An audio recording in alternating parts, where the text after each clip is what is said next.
Good morning, Vikings. Welcome to Viking Preparedness. I am PJ. You like my flag? No one is coming. 30 seconds out. It's up to you. I got that from TJ, the bear. Hey,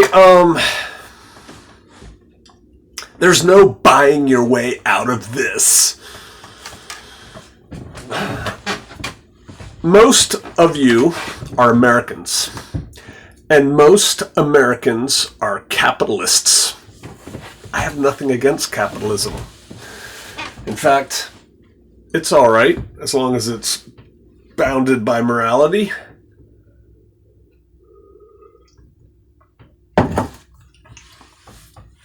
But we tend to think of, and the rest of you can follow along, and actually, if you're not an American, I'd appreciate your comments even more. Just preface it with, I'm a Kiwi, or, I'm from South Africa, or whatever. We tend to look at problems with money in mind. Like, we want to solve problems with money. We want to throw money at it and make it work. And we want to buy our way out of problems. And I'm telling you that for what is coming, what's coming, PJ? Chaos is coming. No one is coming. That means to help you. For what's coming, you cannot buy your way out of it. Money doesn't buy happiness, but it keeps the kids in touch. I talked about this when I first read about it, but then since then I saw a video with the reporter being interviewed, whatever, probably a podcast or something. And he was, I don't even remember who he was, but he was somebody, I guess, who had written about dystopian futures and, things that are coming. And so he was invited to give a presentation. And, there's travel costs and speaking fees and that kind of thing. And they're not cheap. And so he gets, he goes to the airport. He flies to an airport. He gets picked up by the people hosting the event. They take him to where it's going to be. It's on a private piece of land somewhere.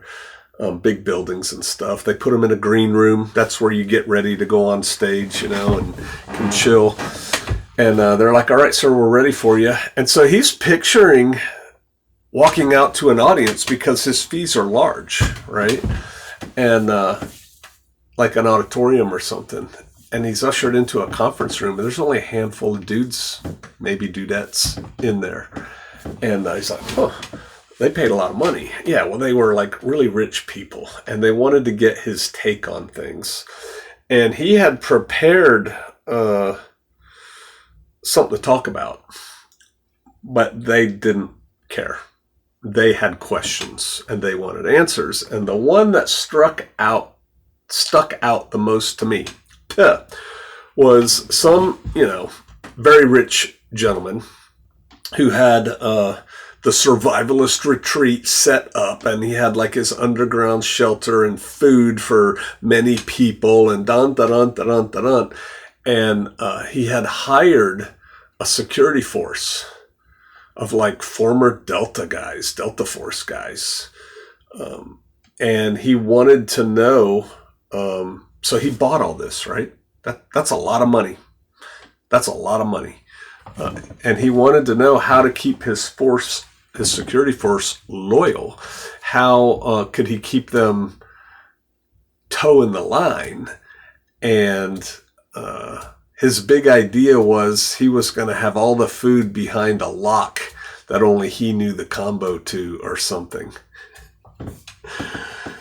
I'm not going there, but there is so much wrong with his plan right there that is ridiculous. But the bottom line was, here was a guy with a lot of money, which I'm sure he earned. I'll give him the benefit of the doubt. And he was taking what he knew, which is how to make a lot of money, probably run corporations and businesses and move things around, influence people, that kind of thing, buy what he wants. And he was applying that to this future situation. Let me tell you that you cannot buy loyalty, right? You can't solve that problem with money. There's no buying your way out of this. You're not going to be able to hire your own security force who are loyal to you. If you pay for them, they will work for somebody else who pays them better. Yeah. They'll work against you. They'll sell you out, whatever. But it goes to everything. It goes to all the stuff you see. It's got to be $1 billion industry now. Doomsday preppers did a lot for the survival industry, the preparedness industry. And so people go out and they buy all this food. And my big thing is, the minute you crack open your My Patriot Supply or your Mountain House or even food you put up yourself in buckets, the minute you crack open that emergency survival food, you're starting the stopwatch to your starvation. Because at some point that food is going to run out or burn up or get destroyed in the flood or whatever. People think I'm worried about crime, as you should be. I'm worried about lawlessness, as you should be. So I will just go buy a gun and some body armor and bullets. And they don't know how to properly shoot that weapon and forget about tactics, right? Just forget about it. They don't know. It's too hard. Look at the diet fitness industry in America. I no longer read magazines. I used to read a lot of magazines. SK used to have magazines laying around, all the standard middle class America magazines. Used to watch TV with commercials. Used to listen to the radio with commercials. And there's all these health supplements to help you lose weight, to help you gain mass, to gang. It's no secret. You're not buying your way to fitness. You're not. If you just buy these rubber bands, you'll look like this guy who doesn't even use those rubber bands. Right? He's pumping a lot of free weights. But that's not sexy. But you can't buy your way out of it. There's no easy way. That's the other way to put it. I just throw money at it and I'm good. People buy camping gear and then they never use it. They just put it in the garage and, I have it if I need it. What else is another area? Oh, fitness, the pills, right? Take this pill, shed 20 pounds of fat overnight. No. Quit eating donuts before you go to bed, and that's a start. The hunting industry. It's hunting season, right? It's deer season now, most of the country. Oh my gosh. I used to get the magazines, Outdoor Life and Field and Stream and blah, blah, blah, blah, blah. Just the stuff they sell for hunters. You know what you need? A rifle and a knife and warm clothing. That's all you need. Some bullets. Hopefully only one. But the stuff they sell to hunters is outrageous. That's got to be $1 billion industry. It doesn't make you a good hunter. All that stuff. And the TV shows, the TV shows, the hunting shows, they're just very thinly veiled commercials, right? Oh, if I get a coat like that guy, I'll be warm and dry. No, you'll still be cold and wet, but whatever. If I buy that call, I'll be able to call a big buck in. No. And so there's no buying your way out of this. You have to invest time. I was going to say blood, sweat, and tears, to a degree, and effort. Time and effort into learning and doing stuff. You cannot buy, I don't even know how much they charge. I remember at one point they were $99 for a number 10 can of sealed seeds. And throw that in the garage and think, when the time comes, I'm going to grow my garden. Y'all ever see Secondhand Lions? Another Robert Duvall film. Excellent movie. What do you got growing up here? Well, that's kohlrabi. What do you got here? That's turnips.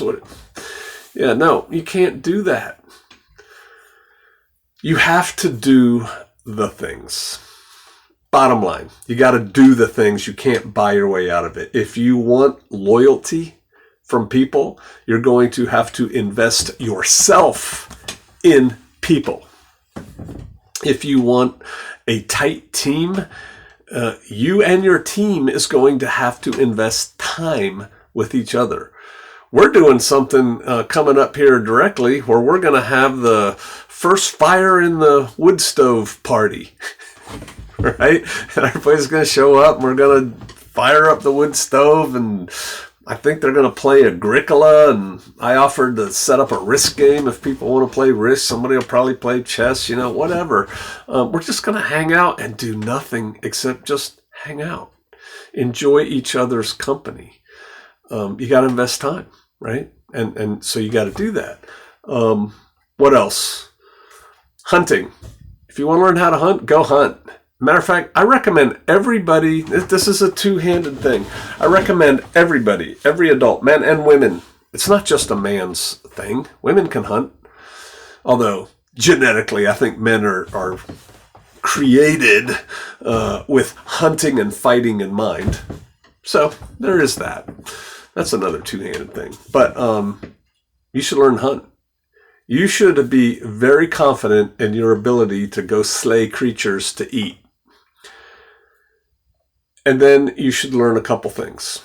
Hunter-gatherer societies, historically, don't progress very far. You have to get to agriculture, and does agriculture include raising animals? And that, in order to progress as a society. Because hunting is never a sure thing. It's called hunting, not shopping. Unless you pay a lot of money to go to one of these game ranches where they know exactly what time that deer is going to come across. But real hunting, it's hunting. That's one. Two, during the Great Depression in America, white-tailed deer were hunted almost to extinction, as were wild turkeys. They were almost wiped out. I remember in Virginia when it became legal to hunt deer again. It was in the 70s sometime. It's a big thing. So yeah, they were almost wiped out. And there were less people with guns back then than there are now. If there is some kind of huge economic problem in this country where people are starving, the deer will be wiped out probably within 2 months. Probably within 2 months, there will be like no deer.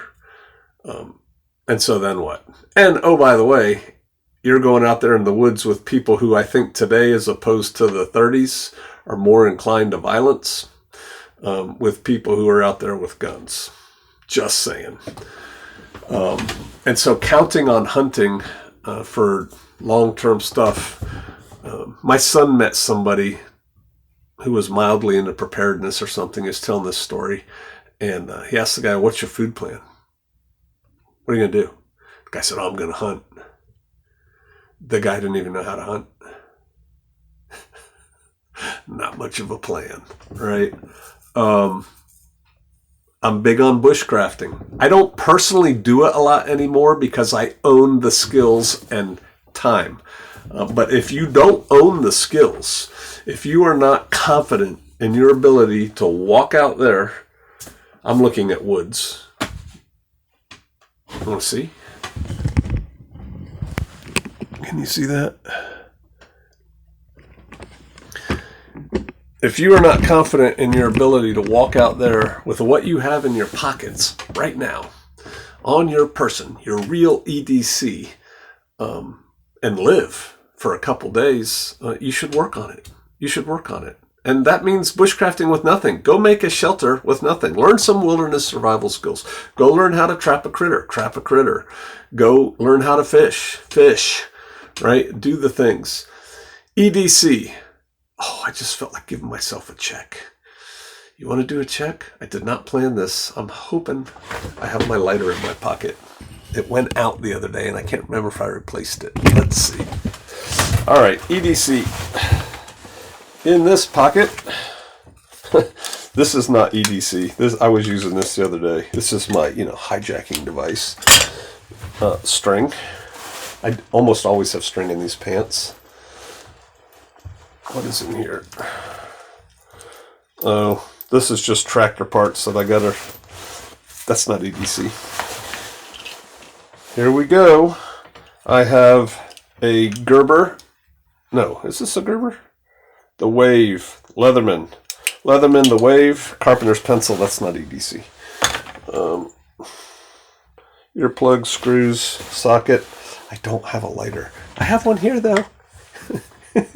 I'm cheating. And a knife. You should always have a knife. Man, I'm glad I did this check. I don't have a reload. Where's my spare mag? And, Mr. Gat. That's it. That's all I got. But, you know what the important part of the bushcrafting thing was? The knife. Number one, and I have two. Actually, if you count all of them in here, I have a lot. And I can start a fire without this. But as one of my good friends says, if Daniel Boone had had a Bic, he'd carry it. But I know how to do that. Do you know how to start a fire? Do you know how to start a fire and cook a meal? Do you know how to start a fire and warm yourself at night? Do you know how to boil with a fire, bake with a fire, grill with a fire? There's different kinds of fires. You should be very comfortable with all of this. And the thing is, it's not hard to learn. You don't have to go on an arduous... I just told a story for the Jarls and Berserkers. You don't have to go on a 4-day event to learn how to do this. You can go practice building a fire as soon as you're done watching this video. Go play with one in your backyard. Figure it out. Be safe. My point is, buying the coolest ferro rod is not going to make you a fire starter. Buying the most high-speed lighter is not going to make you a fire builder. You got to go build fires. Get good at it. And so I'll wrap this up because we're going long. You need to be able to take care of yourself. And when I say we're all striving for self-reliance, self-sufficiency, you need to be able to do that with the least amount of consumables, stuff, as possible. Don't just think you got to throw money at it. I'll come back later. Somebody asked the question again. I don't see how I can come out of her, my people, with no money. You can. You just have to broaden your mind. Don't just rely on money. For one thing, it's going to go away. For another thing, anything you buy with money could disappear. You got to have what's in here and here to be able to survive. Work on that. All right. I do appreciate y'all. I'll see you out there.